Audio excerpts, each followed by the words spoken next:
412, episode 78 Klimaks, Zuan 4. Sementara terjebak di dalam kabut yang menghalangi pandangan mereka, Yu Jung Hyuk berbicara kepada teman-temannya terlebih dahulu. Aku akan menjadi orang yang menyelamatkannya. Pedang iblis surgawi gelap di tangannya mulai memancarkan cahaya biru murni. Kalian semua terlalu kelelahan. Jadi, benar kalau saya melanjutkan. Transfer energi sihirmu yang tersisa padaku. Petik 2. Itu mendorong Jong Hui Won untuk menghunus pedang pengadilan dan berbicara. Kondisimu sendiri sama berantakannya dengan kondisi kita. Seharusnya aku yang pergi. Petik 2. Alisnya sedikit bergetar. Ini akan menjadi pertama kalinya dia mengeluarkan ini dengan paksa. Kalian berdua sebaiknya menyingkirlah. Saya sendiri sudah lebih dari cukup. Petik 2. Dan sekarang, bahkan Han Su-yong ikut campur. Tatapan keduanya terkunci dalam kontes menatap beralih padanya. Mata mereka dengan jelas menyiratkan, kami mengerti mengapa kami ingin pergi, tapi ada apa denganmu sekarang? Menyebabkan dia cemberut sedih. Kenapa kamu menatapku seperti itu? Apa? Aku seharusnya tidak menyelamatkan Kim Dokja. Petik 2. Aku pikir kamu tidak suka Dokja sih. Ah, tentu saja aku tidak menyukainya. Sekarang biasanya, dia telah membuang tanggung jawab yang menjengkelkan itu di pundak Yu Jung Hyuk. Sayangnya, dia punya alasan untuk melangkah kali ini. Tepat ketika Kim Dokja bergegas maju naik kereta surya, sebuah pesan darinya terbang ke arahnya, itu sebabnya. Hei, kau akan menyelamatkanku, kan? Titik. Kalau saja dia tidak mendengar pesan itu. Han Su-yong menggerutu dalam hati dan hendak membuka bibirnya untuk berbicara, hanya untuk Jong Hui Won untuk merebut inisiatif. Maaf, tapi Dok Jasi secara pribadi memintaku untuk menyelamatkannya. Jadi, saya tidak bisa menyerah pada Anda atau orang ini, tidak kali ini. Petik 2. Sampah apa yang kamu bicarakan? Kim Dokja meminta saya untuk menyelamatkannya. Petik 2. Berhenti berbohong. Tidak mungkin dia memintamu melakukan itu. Petik 2. Ark, aku tidak berbohong, itu kebenaran. Kamu pikir aku pembohong kebiasaan hanya karena pekerjaanku adalah seorang penulis. Petik 2. Tatapan mereka bertabrakan di udara. Dan pada saat itu, Han Su-yong diliputi perasaan yang agak aneh ini. Awalnya, dia berpikir bahwa Jong Hui Won berbohong untuk menyelamatkan orang bodoh itu di sana. Tetapi ketika dia memikirkannya lagi, wanita ini bukan tipe orang yang suka berbohong tentang hal-hal seperti itu. Dia tiba-tiba menoleh ke samping, hanya untuk menemukan Yu Jung Hyuk membentuk cemberut yang menakutkan. Hei, kebetulan, kamu. Dengan kemarahan yang tak terlukiskan mengisi ekspresinya, dia kemudian mulai memelototi bintang yang jauh. Pada titik inilah Han Su-yong akhirnya menyadari sesuatu. Titik. Tunggu, mungkinkah ini? Mungkinkah bajingan itu Kim Dokja? Bintang itu terus samar bersinar di kejauhan. Seolah-olah dia bisa melihat sekilas wajah Kim Dokja yang menyeringai di sana. Gugugugu. Lubang di langit yang sage besar telah buka secara bertahap mengisi kembali. Klon yang ragu-ragu karena ketakutan mendapatkan kembali diri mereka dan kabut kegelapan menyelimuti dunia sekali lagi. Dan kemudian, suara dari gelombang kejut apokalipse Dragon bergema di sekitar seperti ombak yang menabrak. Rasi bintang tersentak bangun lebar dan mereka semua menatap Grid Sage. Buruk saya, tapi saya tidak bisa melakukan itu untuk kedua kalinya. Aku sudah melanggar aturan apa adanya. The Grid Sage memutar-mutar Bang Ruyi, dan seolah-olah dia menemukan itu semua agak menjengkelkan, menyusut tiang untuk menyimpannya di dalam telinganya. Janji, Nebula telah dipanggil menentang konstelasi, tahanan ikat kepala emas. The Grid Sage yang menekan, jarak tak terlukiskan, sampai sekarang mulai tersebar. Seolah-olah tubuhnya terkoyak-koyak, statusnya yang jelas mulai runtuh, dan tepat sebelum akhirnya, ia mengeluarkan satu pesan terakhir. Hei, banyak. Jika kamu terus berdiri di sekitar dengan bingung, kamu semua akan segera mati. Semuanya, serang. Jika kita didorong kembali sekarang, kita semua pasti akan mati. Dionysus dan rasi bintang telah mengisi kembali energi mereka saat itu, dan melepaskan status mereka ke langit. Orang-orang dari juga berhenti menjaga kekuatan mereka dan membuat langkah mereka, juga. Konstelasi semenanjung Korea memusatkan kekuatan mereka pada Yi Ji Hye, dan segera, meriam, Turtle Dragon, menembakkan sinar energi yang menyilaukan. Beberapa mulai berkelahi, sementara beberapa mulai melawan. Namun, itu tidak sama untuk semua orang. Seperti meteor yang jatuh, bintang-bintang dari langit terus berjatuhan. Rasi bintang dari dan berusaha melarikan diri, bintang dengan pengubah mereka sudah dikenal, dan mereka yang tidak, terperangkap dalam pertempuran untuk supremasi antara naga kiamat dan dewa luar, dan jatuh ke tanah, seakan mengumumkan bahwa usia bintang-bintang akan segera berakhir. Metatron menatap langit. Informasi yang jopil, Komandan Crimson Cosmos, telah kirim dari belokan ke 1863 tidak menyebutkan semua ini. Saat ini, kedua tangannya sibuk menciptakan alat pemeteraian untuk menyegel naga kiamat. Alat ini, dibuat dengan mengumpulkan setiap fabel dari serta yang termasuk dalam Absolute Good. Jopil berkata sebagai berikut. Scribe, kamu akan mati menggunakan ini, tapi dunia akan mengingat, bagus sekali lagi. Dia pasti mengatakan itu. Jadi bagaimana bisa? Target tidak bisa disegel. Meskipun alat penyegel hampir lengkap, naga kiamat tidak bisa disegel. Dia tidak tahu kenapa. Dia bahkan tidak bisa mencari tahu bagaimana dan dari mana terjadi kesalahan. Apakah itu karena menghidupkan kembali naga terlalu dini? Atau, mungkinkah karena jarak tak terlukiskan telah mengganggu? Apakah Raja Iblis Keselamatan adalah pelakunya seperti yang dia duga? Jika mereka semua salah, maka mungkin Jopil. Pada akhir penglihatannya, dia melihat Michael beringsut mendekati kematiannya dengan setengah dari badan inkarnasinya hilang. Selama ada, dia bisa bangkit kembali, tetapi dengan ini, Nebula akan menghilang. Bukan hanya itu, meskipun bahkan keseluruhan akan mulai runtuh. Apakah kamu sudah menyerah? Itu tidak seperti kamu. Metatron melihat ke belakang dan ekspresinya mengeras seketika. Apakah kamu datang ke sini untuk membunuhku? Lagi pula kau akan mati bahkan jika aku tidak melakukan apa-apa, jadi mengapa aku harus repot-repot? Penguasa neraka timur, Agares, tertawa terkekeh-kekeh sebelum sedikit mengernyit. Kebanyakan jahat kuno telah mulai bercerita. Dengan pesan itu, Metatron menyadari mengapa Agares kembali ke sini. Malaikat Agung berbicara, kurung siku buka titik. Untuk beberapa saat di sana, aku iri padamu. Iri dengan fakta bahwa kamu bisa dengan mudah meninggalkan fabel, jahat, dan pergi, begitu saja. Berbohong adalah salah satu keutamaan, jahat. Apakah Anda sudah lupa itu? Agares tertawa lagi, terdengar seperti sedang muak dan lelah. Metatron memahami makna tawa itu lebih baik daripada siapapun. Baik dan jahat, mereka mungkin berada di pihak yang berseberangan, tetapi mereka saling memahami lebih baik daripada siapapun di dunia ini. Mereka tidak akan bisa melarikan diri dari fabel ini sampai saat-saat sekarat mereka.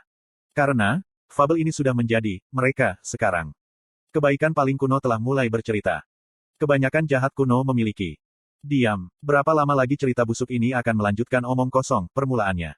Agares merengut setelah melihat dongeng bangkit. Kebanyakan jahat kuno diam-diam menatap penguasa neraka timur. Sudah waktunya kau berhenti, kan? Agares memasukkan tangannya ke saku bagian dalam dan mengeluarkan sebatang rokok gulung.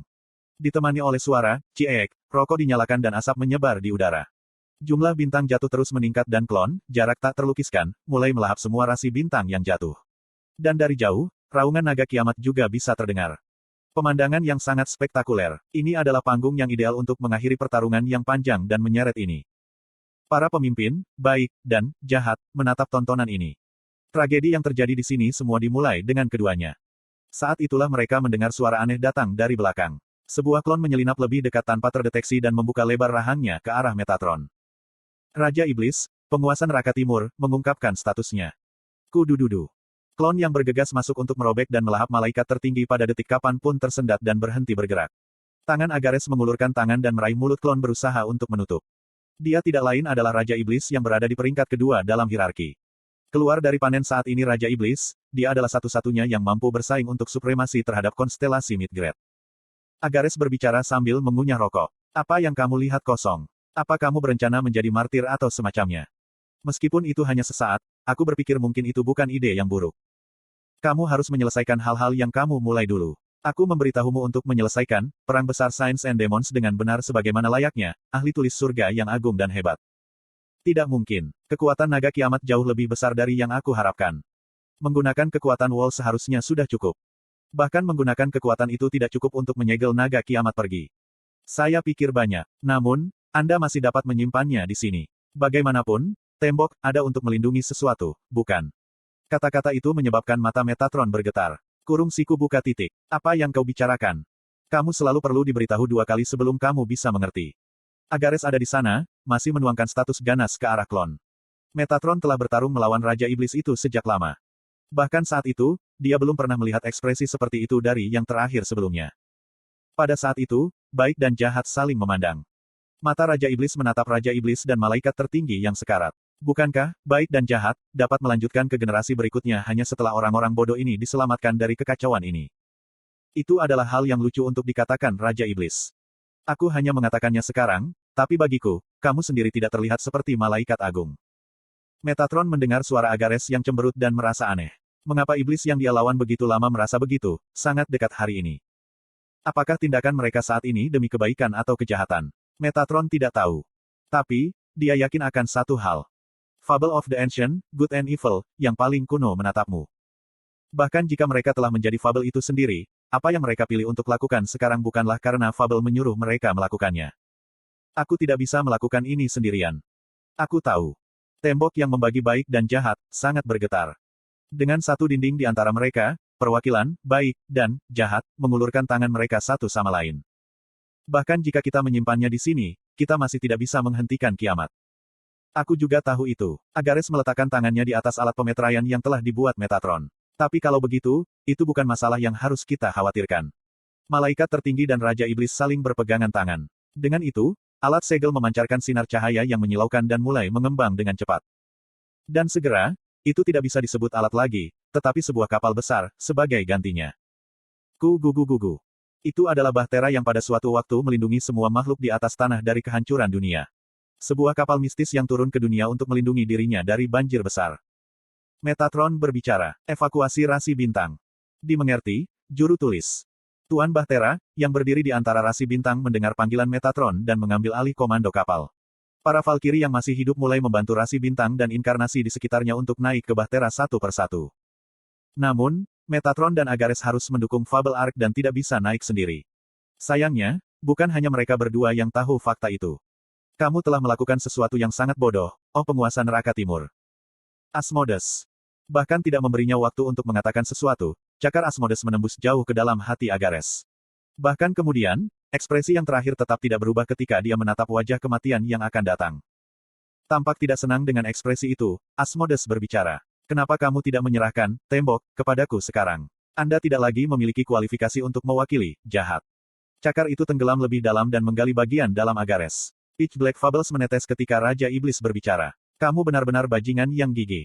Kenapa kau sangat menginginkan tembok ini? Apakah Anda benar-benar percaya bahwa Anda bisa menjadi dewa dengan memiliki tembok? Aku tahu betul bahwa memiliki itu tidak akan mengubahku menjadi dewa. Namun, setidaknya, aku menjadi salah satu pengecut milik skenario final. Saya melihat. Jadi, Anda tahu tentang skenario akhir, bukan?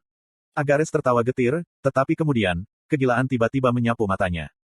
Maaf, tapi kamu tidak bisa menjadi pemilik tembok itu. Itu bukan untukmu untuk memutuskan. Selain itu, ketika Anda mati, tembok Anda akan. Begini, aku sudah menyerahkan dindingku kepada orang lain. Semacam itu. Saat itulah, bahu Asmodes tiba-tiba tersentak. Melalui naluri Raja Iblis, ia menyadari bahwa apa yang dikatakan Agares benar. Kurung siku buka. Hanya kepada siapa? Nah sekarang, itu sesuatu yang harus kamu ketahui. Asmodes meraung marah dan cakarnya menembus leher Agares. Saat serpihan-serpihan dongeng berlumuran seperti darah asli, yang terakhir melihat ke langit. Bukankah ini cukup indah, Metatron? Ini akhir kita. Duet, baik dan jahat, terus berlanjut sekarang mengalir di langit malam kiamat. Dia melihat hujan meteor yang mengalir deras dan menyeringai cerah. Constellation, Demon King of Salvation, saat ini mengaktifkan Sacrificial Will level 9. Itu benar-benar membuatku jengkel, serius. Aku bahkan tidak bisa mematikannya. Petik 2. Han Suyong terengah-engah dengan marah dan berteriak dengan keras. Masih terjebak di dalam kabut kegelapan yang terus meluas, mereka bertiga bertarung melawan klon yang tampaknya meningkat jumlahnya setiap detik. Mereka tahu bahwa Kim Dokja ada di luar sini. Tetapi tidak mungkin untuk menembus kabut kegelapan ini dengan kekuatan magis yang tersisa yang mereka miliki. Jadi, hal terbaik yang dapat mereka lakukan dalam situasi ini adalah memusatkan energi mereka menjadi satu orang saat ini. Meskipun mereka tahu itu, ketiganya tidak mau menyerah. Jika itu hanya demi Kim Dokja, maka tidak masalah siapa yang pergi ke sana. Sambil menatap bintang yang jauh dengan samar berkedip, mereka bertiga memikirkan hal yang sama. Peluang orang yang menuju bintang itu mati sangat tinggi. Kabut kegelapan semakin tebal, dan gelombang kejut apokalipse Dragon juga semakin ganas. Kim Dokja masih hidup. Namun, kemungkinan menyelamatkannya rendah. Dan bahkan jika dia diselamatkan, mereka masih akan mati bersamanya. Jadi, pertengkaran ini bukan tentang memilih siapa yang bisa menyelamatkannya, tetapi untuk menemukan orang yang mati untuk orang lain. Kalian berdua sudah tahu ini, tapi aku tidak bisa mati, kata Yu Jung Hyok pertama. Jong Hui Won tahu apa yang dia maksud dengan, tidak bisa mati, dan akan marah, tapi kemudian, Han Suyong selangkah lebih cepat daripada dia. Kamu harus memikirkan ini dengan seksama, Jong Hui Won. Anda tidak akan mati sendirian, ingat itu. Petik 2. Saat itu, Jong Hui Won merasakan beban salib di punggungnya. Dia tidak punya alasan untuk membalas. Jika dia mati di sini, maka orang di punggungnya akan mati juga. Kalau begitu, kamu mengambil alih Hyun Seong Si untuk Jong Hui Won. Di belakangmu. Dia secara refleks melihat ke belakangnya setelah mendengar teriakan Han Suyong. Namun, tidak ada apa-apa di sana. Saat dia pergi, seseorang mendorongnya dari belakang, dan sambil terhuyung-huyung dengan canggung, dia jatuh kembali ke tanah di bawah. Pada saat dia membentangkan sayap malaikat tertinggi untuk menghentikan kejatuhannya, sosok Yu Jung Hyuk dan Han Su Yong telah tumbuh begitu jauh. Sial, apa maksudnya? Berhenti, kalian berdua. Petik 2. Setelah melihat keduanya buru-buru menjadi jauh tanpa repot-repot menerima energi sihirnya, dia langsung menemukan apa yang mereka coba lakukan di sini. Dan karena dia tahu sekarang, tidak mungkin dia menekan emosinya. Kim Dokja memintanya untuk menyelamatkannya. Namun, untuk melakukan itu, dia tidak bisa mengejar mereka berdua. Uril. Dia menelan kembali emosinya yang mendidih dan mengulurkan tangannya. Kekuatan magis seorang malaikat agung yang menjangkau dari tangannya menembus kegelapan dan membentuk sayap menyilaukan di punggung duo terbang. Saat itu juga, dia merasakan denyutan kuat di punggungnya, datang dari hati seseorang. Itu berdebar kencang, seolah dia punya sesuatu untuk dikatakan. Jong Hui Won menjawab, aku juga, Hyun Seong-si. Dia menyaksikan dua panah cahaya melintasi ruang dan semakin jauh, dan kemudian, pada cahaya bintang yang lemah menunggu mereka di luar jangkauan mereka. Dia menggigit bibir bawahnya seolah-olah dia tahan terhadap sesuatu. Tapi, aku pikir ini belum giliran kita. Finn.